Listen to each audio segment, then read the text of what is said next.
Good evening, James. Wouldn't want to be the person paying your phone bill at the moment. As we sit here right now, State of Origin, which we'll get to shortly, Wednesday night, but then, of course, round 18 of the NRL kicking off Friday night. Have you got everything at the moment that you feel you need in place?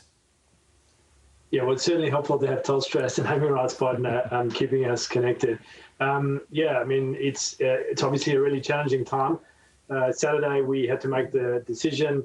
The Commission made the right call to move State of Origin to the Gold Coast after we weren't able to have crowds. And on Sunday, we put in place a decision to move the 12 clubs as you went through earlier. So a lot's happened in the last few days, and we are right smack bang in the middle of probably the largest logistical exercise that the NRL has undertaken for quite some time. 12 teams, over 500 players, and probably about 900 family members, and we are committed to making sure we get them to Queensland safely. We set them up, make them as comfortable as possible, and create essentially a high-performance environment for 12 teams. But we are confident that we will have State of Origin played in front of a full crowd on Wednesday night, and then, of course, round 18 to follow. Andrew, do all clubs now know what they're doing with their families? And a two-part question. Why weren't the families allowed to move straight into the hub with the players, seeing as they already live together? Yeah, it's a good question. Look, we've had to work very closely with the Queensland Government on how we get an exemption to come and to bypass effectively the standard operation, which is hotel lockdown quarantine. There are a couple of reasons for that. Of course, the players themselves are on level 4 protocols. And even though they're living in households with their families, the family members aren't.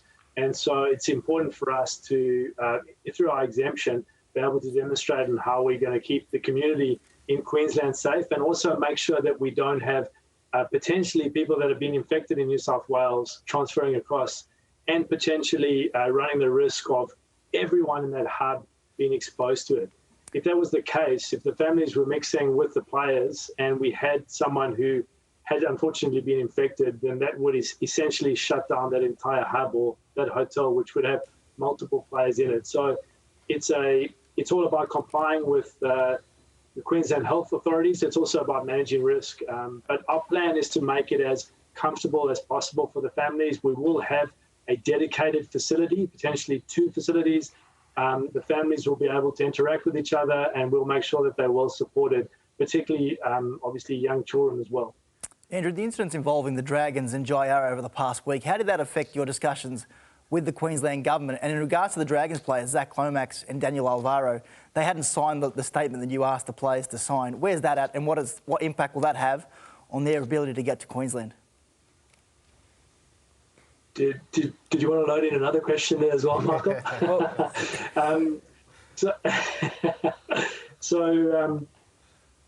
Look, anytime we have breaches, it obviously has consequences. I think I'd like to kind of comment and focus on 2 things. Number one is you've got a big group of people being super disciplined and doing the right thing, and I think number 2, I think everyone understands what's at stake now. Of course, we've seen some disappointing decision making by different groups of players. We don't need to revisit that or go over that. It is what it is. Those players have been sanctioned, and we've obviously made it clear that those aren't the standards that we'll accept. The Queensland Government has been pretty clear in their guidance to us. If someone breaches the rules, if we see a breakdown in those protocols, they'll be asked to leave the state. And so you can't get too much clearer than that. So I think everyone knows what's at stake. I think everyone is very respectful now of the environment that we're in, the challenge that we're facing, and I hope that we don't see any breaches from here on in. Andrew, they've asked... answer your second question, Michael. It's a loaded question. Sorry, just to answer the they've asked all the questions. I've got nothing. Yeah, I mean, in terms of the Dragons players, we had a process to go through to allow them back in prior to the 14 days, which was the default. We just wanted them to kind of confirm with us in writing that what they've told us is what happened, and that's all the information, and be COVID tested. And we've had 10 of the players do that, and they'll be travelling on Wednesday. We haven't had that for 2 players. That's a decision for them to make. Now? Go for it, Gus. Thank you. Andrew, just a welfare question. How are you and your staff at the NRL holding up? You're doing a lot of hours in there. Yeah, thanks for asking, Phil. I mean, it certainly is, this is a team sport, and so we're all trying to play our bit, trying to play our part. As I said at the start, a hugely complicated and enormous logistical exercise. But I think a few things are driving us. The tremendous spirit and attitude of the clubs and the players and the club CEOs who I speak to almost on a daily basis now. Everyone is up for this, as they were in 2020 and again. And it's the same with our partners, Channel 9, Fox Sports, Telstra. Everyone is in the right behind us. And really what's driving us is sport brings people together. It's a great outlet. We are doing it tough in Australia. We're doing it tough in New South Wales at the moment. If we are able to keep playing safely and bring that escapism, that outlet, that joy to people that look forward to the game on Wednesday, the games on Friday and Saturday and Sunday, that's plenty of motivation for us. And that allows us to keep going with that goal in sight. How do we keep the competition going and how do we do it safely no matter what the challenge? All right, your Origin players left thinking they were having one game in Queensland this weekend or on Wednesday. Can they join their clubs immediately after their Wednesday night performance? Yes. So we've made arrangements for the Origin players to obviously complete the game, complete their activities and their debrief with the two state teams at their camp. And then on Thursday, we have made individual plans for each of those players to transition back to their home club, no matter where that home club is. So for those that have had their club transplanted and relocated to Queensland, we're making arrangements for them to be refueled with their gear and obviously hopefully reunited with their families if their families are able to travel after that 14-day period. So the Origin players will join the clubs on Thursday morning.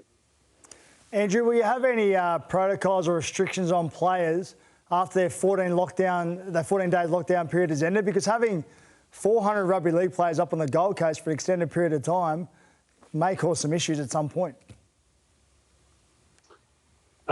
That's an interesting question, Paul, that you ask.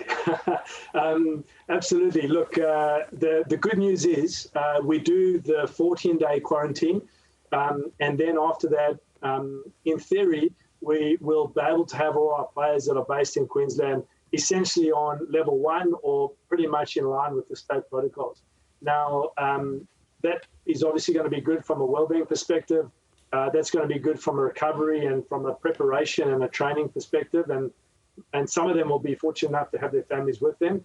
But of course, we still have to, think about the fact that we have temporary high performance centres, the fact that we're going to have clubs together in a single facility. It's going to be unusual and it's going to require us to be, super disciplined and super organised around how we facilitate that.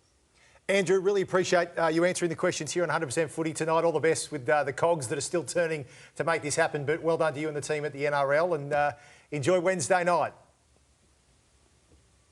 No problem. Thanks for having me. Look, if I can just say two things quickly. Thank you for all the support that all of you do for us on Channel 9 and the storytelling that you do for us and keeping us connected to our fans in a difficult time. And you guys have to adjust too.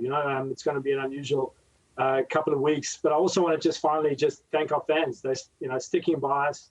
They're the reason that we are working so hard to keep the competition going. And we're very fortunate. We have some unbelievably loyal, passionate rugby league fans. We don't take them for granted. And we look forward to some great football tomorrow night.